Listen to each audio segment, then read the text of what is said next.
So hello guys, ginabi na tayo and kanina nag-ilog kami and hindi na kami nakarampa. Dapat actually pupunta kami ng Abuyog kanina, maghahalo-halo. Kaso nga lang, super lakas ng ulan and nagsarado na yung tinutukoy nila ayun na ano doon, halo-halo. Pat magkakape din kami. Buti na hindi kami natuloy magkape kasi super lakas ng ulan kanina.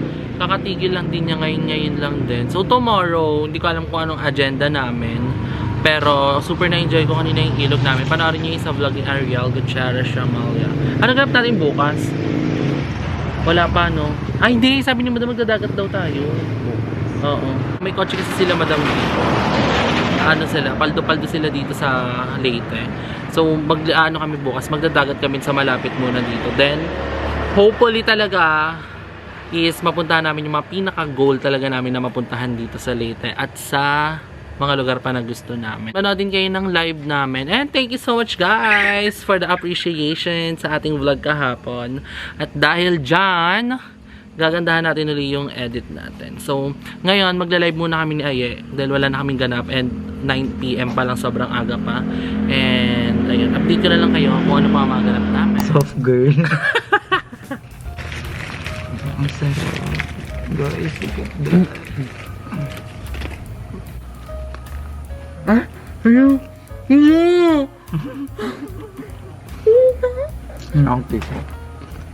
So it's already 1:13 AM and midnight snack namin. At actually tulog na kami kaninang 10 PM. Pero nagising kami. Nagising lang ako eh. Tapos nakita ko nagpo-phone ka na. Naihi kasi ako. Tapos nag-brown out saglit. Tapos ayun, nagutom kami. Nag-crave kami ng burger. And meron ako ditong hot choco ng 7-Eleven na nagiging favorite ko na. Kahapon ko lang natikman yan. And super sarap. 50 pesos lang. 50 pesos. Medyo mahal pa siya. Brown ako na. Medium lang ina.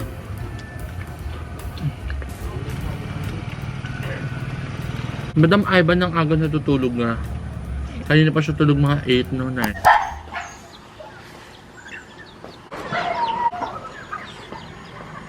So guys, good morning.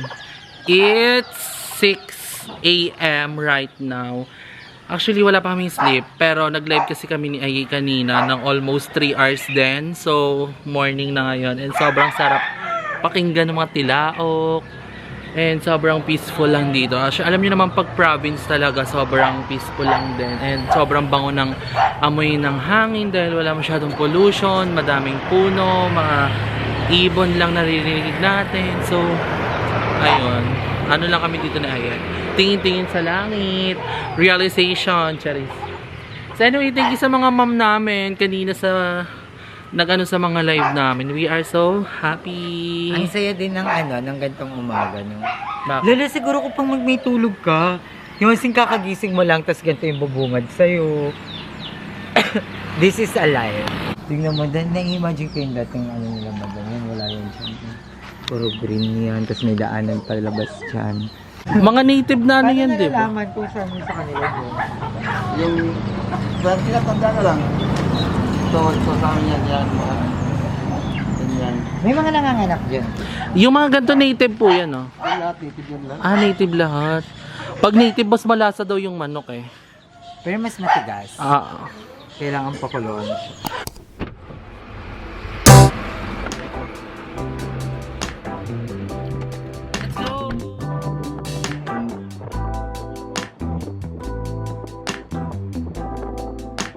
ngayon, pupunta kami ng beach. Our first official beach dito sa lugar ni Madam Ayman. Pero dito lang to sa malapit sa Manila.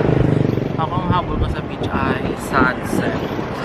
The view and the sound of waves. Yun yung pinaka-favorite ko when it comes pag sa beach. So, it's already 3:53 na ng hapon. And sobrang perfect ng weather ngayon kasi sobrang maaraw. Kasi nung mga nakaraan medyo maaraw sa umaga, tapos pag gabi, sobrang umuulan. So ngayon sobrang perfect na weather. And sana may sunset talaga kasi yun yung pinaka inaabangan ko lagi pag patapos na yung liwanag ng sunset. Kahapon napakalakas ng ulan, sobrang okay. Anong name? So pupunta kami sa Nasulungan Beach dito sa Kasulungan Beach by Reza May Ricamata. Magmamakdo lang kami, bibili namin ng mabibili natin pagkain. So ayun ang plan namin.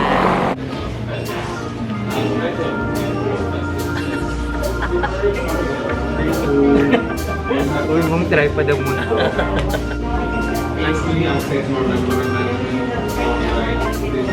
Hindi siya tinatamad.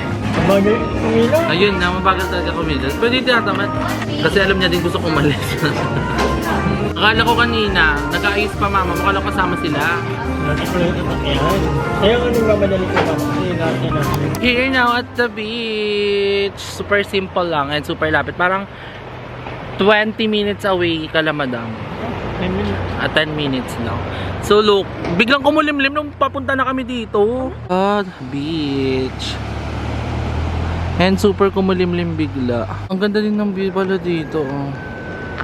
Ganun tayo? Saan dadaan? Yun, maglalakad lang tayo, papasok.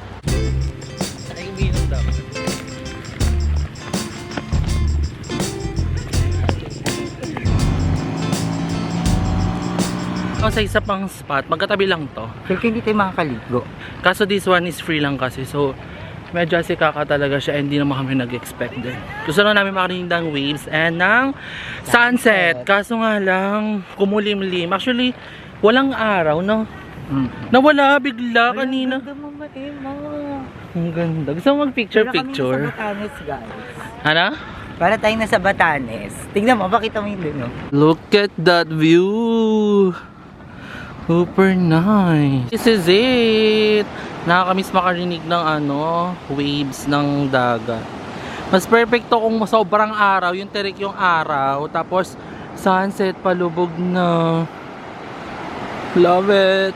So what you eat? Pinpili. With fry and burger. Ito ba yung ito na yung pinakamalapit na dagat sa inyo? Or may iba pa? Ay, Magano din tayo, falls. May falls ba dito? Sa ibang lugar pa? Malayo? depende. No. Ito lang yung pinakamalapit. Pero maraming magandang dagat na Buong late. Ito pang, maraming mga Mga nyog.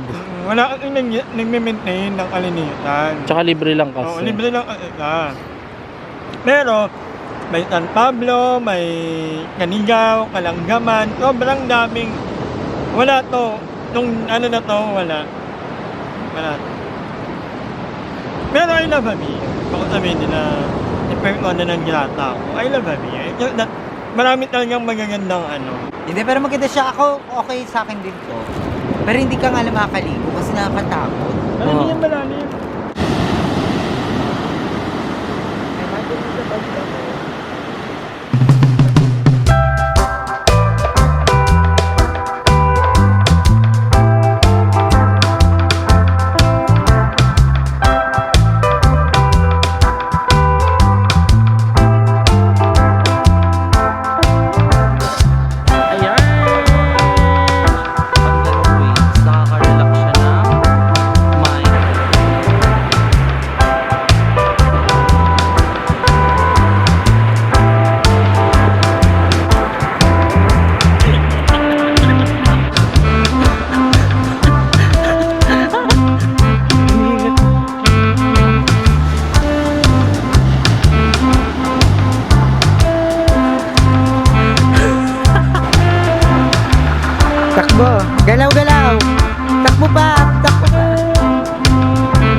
Sige, ang ganda. Go!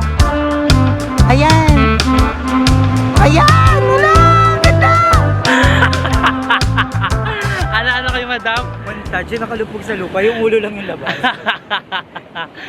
Madam, inulubog ka sa lupa! So, pauwi na po kami, kala madam. Then later, plan namin is, dahil may ganap kami bukas, is mamamalengke kami. Abangan nyo na lang kaninong vlog yon kay madam or kay Ayala. Dahil, pupunta kami bukas na magandang beach naman na. Sa may, huwag mo natin sabihin. Surprise na lang sa vlog. Tapos mamimili kami ng mga, for say, pwede daw magluto-luto doon. So, pwede kami mag-ihaw. Pwede naman tayo magpaihaw na lang. Ay, wala pa natin ito. Pwede magpaihaw doon? Ay, ganun nga. So, papaihaw, tas kasi magko-commute lang tayo, hindi tayo makapagdala ng mga cook food, you know? So, ayun. Let us see na lang kung ano magiging plan namin. Si SpongeBob naman po. Available po sinigang. Available po ba? Isa po. Ay, madami ba yun? Oo. Wait for now. Sige, mga dalawang order. Yun lang po.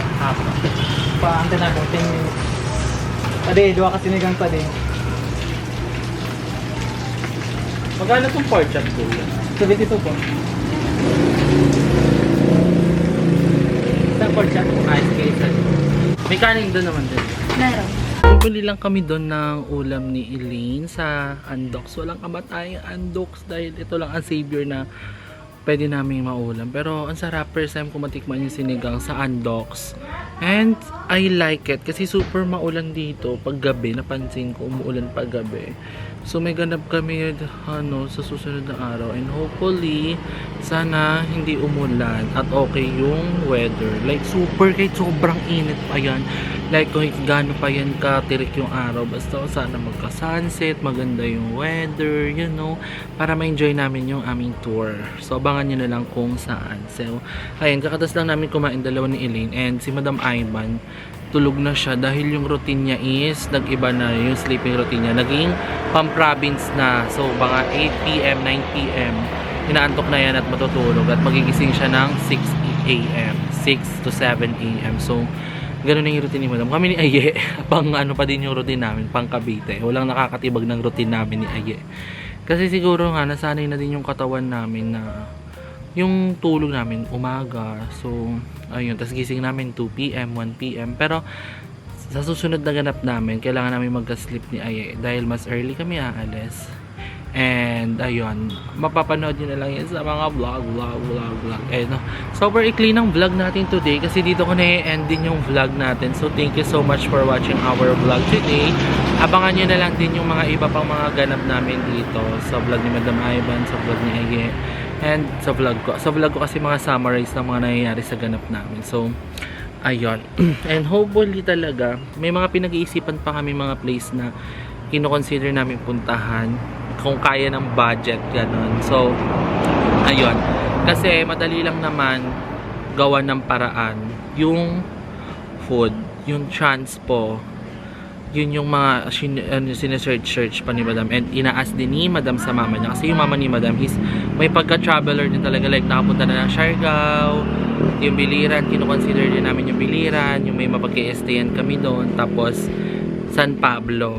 So isa yun sa mga plan din namin na mga pupuntahan namin. So hindi ko na sasabihin yung mga pupuntahan namin agad para pag di namin natuloy, hindi na namin kailangan magdahilan sa inyo or mag-explain. Pero, ginagol naman namin na as much as possible na everyday mayroon kaming ganap para mapakita sa vlog. And at the same time, para meron din kaming ma-explore. Kasi syempre, kailangan din namin ng peace of mind. At the same time, ma-relax din kami. Kasi for sure, pagbalik namin uli ng Cavite, hindi na naman kami pag-alagalan niya. Nandun lang kami lagi kalaye, tulog, vlog, kaya so sobrang perfect din talaga ng travel na to dito sa Leyte kasi kahit papano is nasa nature kami, ibang ambience naman, nakakapunta kami ng dagat. So ayun, kaya thank you so much din sa lahat ng mga mom namin na sumusuport sa trip namin na to. Alam niyo na po kung sino yan. Kung sasabihin po namin isa-isa, baka po mabash at ma-reddit na naman, cherries. So ayun, thank you so much mga ma'am ko. Alam niyo na po kung sino kayo. I love you all so much. Dahil dyan 09. Charis.